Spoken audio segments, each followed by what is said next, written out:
All right, everybody, welcome back to the channel. If you haven't already, please subscribe, give us a thumbs up, leave a comment, share the channel with some of your car buddies. What we have for you today, episode 2 of There Is No Replacement for Displacement. Another 2008 Viper Gen 4. That was the first year for the Gen 4 Viper.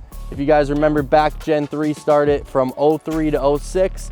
They took a little break on 2007, came back with the Gen 4, and boy, did they do some major upgrades to it. You have the 8.3 liter up from the 8.4, and you're going from 510 horsepower all the way to 600.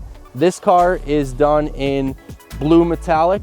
It's one of 27 Vipers in 2008 that were painted in this color. We've had Very Viper Orange, we've had Snakeskin Green, Venom Red. This color is absolutely gorgeous on this car, especially with the black stripes, which only 2 were painted with the black stripes and one of 1 with the factory 2-tone interior.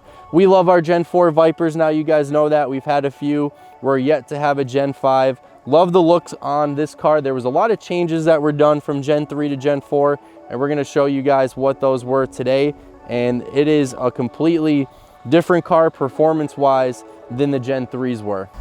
So as we started to tell you guys, the Gen 3 Viper started in 03, stopped in 06. The Viper came back. This one right here in 08 was the first year for the Gen 4, which ended in 2010. And then they moved to the Gen 5, which was the last year in 2017. If we ever see another Viper made again, it's gonna be much different than what we're used to. And there's a lot of speculation if they'll bring them back or they won't. But whether they do or they don't, you're not gonna see them like the Gen 4s and the Gen 5s. And that's not to take away from the earlier generations too, because they're doing crazy money now as well. It's just all what you're into. This was the first year for 5 new colors, one of which was Viper Blue Metallic. This is actually the second rarest color, only behind Viper Violet, which I have seen the Viper Violet color. I know it's rare, but it wouldn't be my first choice. Like I was just talking to the guys off camera. If I were to spec or build a 2008 Viper today, I think my first choice of color would be this Viper Blue Metallic. The orange was very nice that we had. The snakeskin green, like I said, very nice. But seeing this color in person, stunning. You see the Razor wheels, which was the first year. For those wheels, they had some different options for your wheel choice in 2008 as well. So the 08 Dodge Viper was designed with one thing in mind, strictly performance. SRT engineers began by following the racer's basic formula for more power.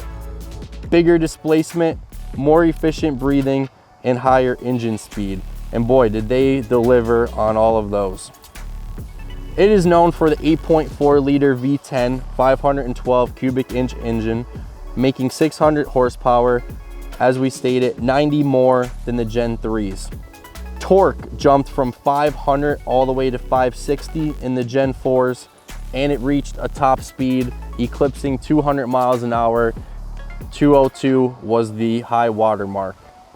0 to 60 in 3.5 seconds, 0 to 100 in 7.6. And you got to remember, we're talking 2008 here. There was nothing out there that was doing numbers like that. This absolutely ate up the Z06s in 2008. You're talking about a car that wasn't even supercharged. Speaking of the Z06, a quarter-mile time the Viper posted was 11.6, which ripped past the Chevrolet Corvette Z06. With the increase in torque, Dodge went to a twin plate clutch. Back in 2008, this was unheard of, let alone from a motor, like we just said, that was not supercharged. You think now everything that's 600, 700 horsepower, we're big on the ZR1s, as you guys know, but that is a supercharged engine. Transmission, 6-speed Tremec manual, and these cars actually had 30% shorter throws than its predecessors with the Gen 3s. You have all new wheel designs. This car is equipped with the Razor wheels and a staggered stance with 18-inch wheels in the front and 19-inch in the back. Those tires are 275 by 35 in the front. and a whopping 345 by 30 in the rear for a much more aggressive look and stance to the car. When we talk about aggressive, you're also going to see the hood has extra slots, which is going to give it the benefit of extracting engine heat as well as increasing the downforce. And that's something that I always took a liking to with the Gen 4 Vipers, were all of the extra scoops on that hood. It just gives it such a mean look to it.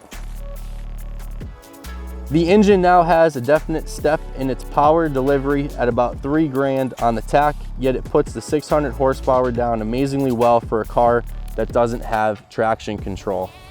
So you better know how to drive if you're gonna get behind the wheel of one of these Vipers. Few cars on the road today have the presence or sheer sinister look of the Dodge Viper. I was actually speaking to the owner of the orange Viper we sold a couple months back because that went local. And he said everywhere he goes with the car, it draws a crowd. You don't see Vipers, doesn't matter what year they are. Anytime they are out on the road, they're definitely gonna demand attention. Gen 4s, Gen 5s definitely have that more sleek, sinister look. And that's not taking away, like I said, the Gen 1s, 2s, and 3s are great in their own right as well. You have fully independent 4-wheel suspension. We talked about the Michelin Pilot Sport PS2 tires. Those tires offer tremendous grip, and when combined with the massive 4-wheel anti-lock disc brakes, this car can stop from 60 miles per hour in just 104 feet. This car was collector owned by Tammy Allen, and rightfully so, with its color scheme being one of 2 with the blue and black stripes, one of 1 with the 2-tone interior. This is the first one that we've had with the carbon fiber dash. Really a nice touch to it when you get in behind the wheel and you're driving. You know, you really don't think that you're driving something from 2008, especially now carbon fiber is huge on all the newer cars. The ZR1s, the 350Rs come to mind, even the Audi RS5. Here you go back in 2008 with some nice touches with the carbon fiber. I also noticed that it's got some PPF in the front of the nose to help protect you. Nice touch. I mean, the car is in great condition. Borla exhaust, I believe. It's definitely aftermarket exhaust. It sounds phenomenal. I know the couple Vipers we had, we always said it for how much horsepower they have in them. This one, with some modifications done, tasteful modifications with the exhaust and headers, this car sounds fantastic. I don't know if there's been a hotter car on the market in recent years than the Dodge Viper. It doesn't matter what gen it is. I know we are Gen 4 specific, also like our Gen 5s, but every generation of Viper continuously goes up. We don't know if they're coming back with them. Like we said, if they do, they're probably not going to be anywhere near like this. I got to say, a lot of the guys who bought the Vipers drove them for many miles. So it's hard to find one in this condition. This car here has 1,600 miles on it right now, was collector owned.